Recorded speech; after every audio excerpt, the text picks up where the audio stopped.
在这个饱受政权蹂躏的时代，老百姓遭殃最深的，莫过于被当权者肆意敲诈勒索了。如今，中国已经将罚没收入这种旧有的残暴手段无限放大到一个新的恐怖级别。近日，语音直播平台办涉赌案在佛山顺德法院开庭审理，庭审过程中爆出了顺德警方将该公司及关联公司3亿余元资金全部划入警方账户的惊人操作，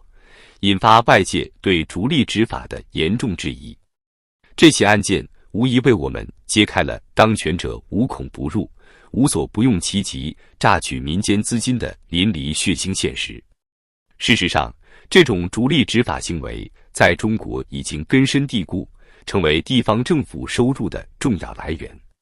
刚公布的2024年一季度数据就令人触目惊心。从最新公布的财政数据来看，2024年一季度全国非税收入高达 1.17 万亿元，占公共财政收入的 19.2%， 创下有数据记载以来的新高。所谓非税收入，不外乎就是各种罚款、没收和国有资产使用费等，其中罚没收入占据重要部分。这些数字看似遥不可及，却藏着每个人的汗水和眼泪。非税收入在公共财政收入中的比重，自2009年开始就一路飙升。这意味着，随着年月的流逝，当权者的罚款之手愈发狠辣无情。统计数据显示，2023年有16个省份公布了当年罚没收入情况，金额高达数百亿之多。广东省以 338.4 亿元位居榜首，宁夏以 12.6 亿元位居最低，前者是后者的27倍有余。重庆虽然总量没有广东多，但同比增速高达 22.4%， 增幅居各省之冠。从占比来看，重庆2023年的非税收入达 964.7 亿元，占一般公共预算收入的 39.5%， 是直辖市上海的近3倍。可以说，逐利执法已成为重庆这个直辖市政府最主要的生财之道。事实证明，在经济下行、财政收入下滑的大环境下，地方政府越发依赖逐利执法这一创收手段。2021年统计的111个地级市中，有80个城市罚没收入呈上升态势，占比超过 72%。其中，青岛市2021年的罚没收入高达 43.77 亿元，比2020年增长 127%， 可谓首屈一指。在已公布数据的111个地级市中，高达80个城市的罚没收入均呈上涨态势，占比超过70%。可见，中国当权者为了摆脱财政困境，肆无忌惮地对民间狂施贪婪之手，不惜通过非法手段剥削民众的血汗钱财。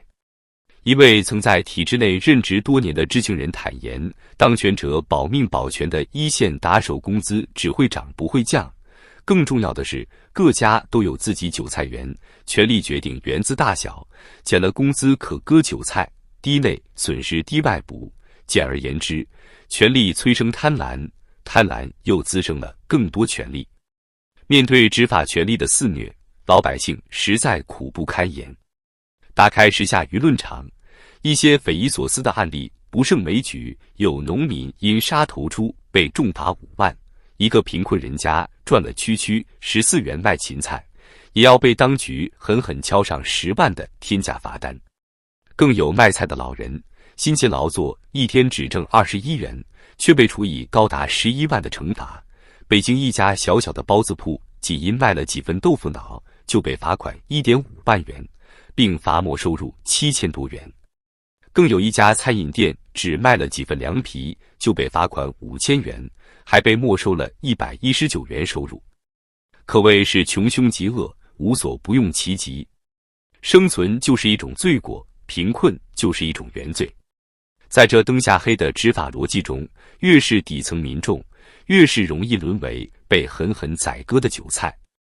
一个在体制内工作多年的人无奈透露，中国各级政府对民众存了割韭菜的侵略心理，一线到底，无人例外。人们难以容忍的是，这些骇人听闻的逐利执法行为绝非个例，而是有着系统性的体制根源。民间反映，在这场闭狂潮下，执法部门的形象也一落千丈。交警已然成为了罚款的代言人，他们的职责不再是维护交通秩序，而是成了罚款创收的机器。公开资料显示，仅北京一地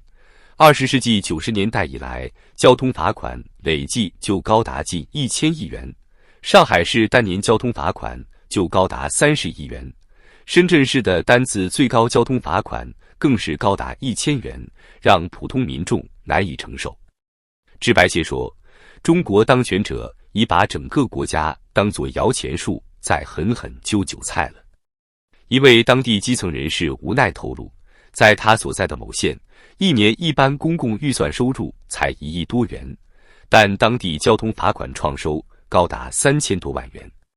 可见，罚款收入早已成为地方财政的重要来源。再看郑州城管，20天内就曾贴出74万张违章停车提示单，罚款之狂热可见一斑。有网友痛陈，当今社会警民关系已降至冰点，交警在我们心中的形象和城管一样，不啻是有执照的匪徒，简直就是持证抢劫。民间的失望和愤怒已然汹汹澎湃，执法腐败成为陈疴，罚款经济损及人心。人们看到，权力早已把持在了一小撮官僚的手中，那些微薄的罚款收入都将被某些特权阶层占为己有。正如那位前体制内人士所说，高层保命保全的一线打手工资只会涨不会降，减员增薪后，他们都有自己韭菜园等着割，一旦缺钱就罚款敛财。人们不禁要问，这些巨额罚没款都流向了何处？长期以来，罚款收入被视为补足财力缺口的重要渠道，但并非完全归于政府公共开支。为打消外界疑虑，2017年，中国最高人民法院发文明确，罚没收入应当全部上缴中央国库。然而，至今收效甚微，地方政府仍将罚没收入主要作为自留地方收入，由他们自行支配。显而易见，中国官员借助权力寻租，将公权力与私利捆绑在了一起，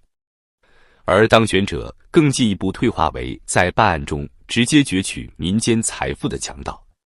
此次办案中，广东顺德警方将公司及关联公司3亿多元资金强行划入警方账户，更有公司股东个人2000余万元也遭殃及池鱼，更有人才入职5天就遭此横祸，给人一种鲜活的持证抢劫的既视感，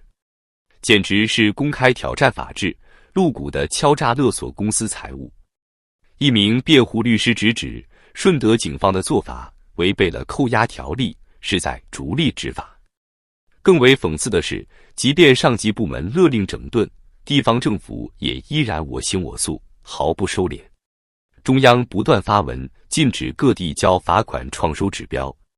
但现实是，在自顾自己的割韭菜口号下，各地方政府竟将违令执行、逐利执法这一地方利益化作了自己的维稳工程，视而不见，死不悔改。当然，在中国体制内，地方官员的确也深受其殃。受访人士透露，面对严峻财政形势，各地方基层公务员的工资待遇持续缩水，遭遇降薪或拖欠工资的现象屡见不鲜。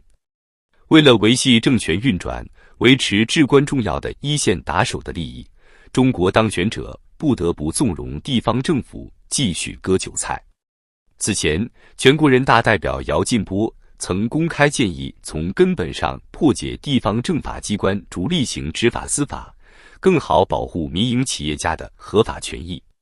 这一建议得到最高法院的高度重视和专题研究，可见中央有意遏制地方逐利执法之风。但要真正扭转乾坤，还需从根本上改革现行的财税体制。逐利执法的根子在哪里？正如民间所言，罄竹难书。一个最根本的原因就在于中国官场重重疮痍，权力私利主义几乎无孔不入。为了自身利益，基层官员们无所不用其极。一个资深观察人士如是说，中国官场普遍存在的腐败积弊在于人治，个人意志左右着一切。只要一级级头头手足同心协力，执法队伍就会成为他们收割民脂民膏的铁蹄。更可怕的是，这个体制本身就存在着严重的制度性弊端。作为一个高度集中的权力体系，权力在上层空心化，在基层贬值化是必然结果。地方政府为完成中央的政绩考核，必然会采取一切手段，哪怕违法乱纪。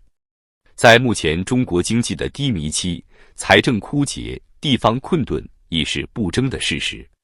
然而，最令人痛惜的是，当权者对此依旧我行我素，固步自封。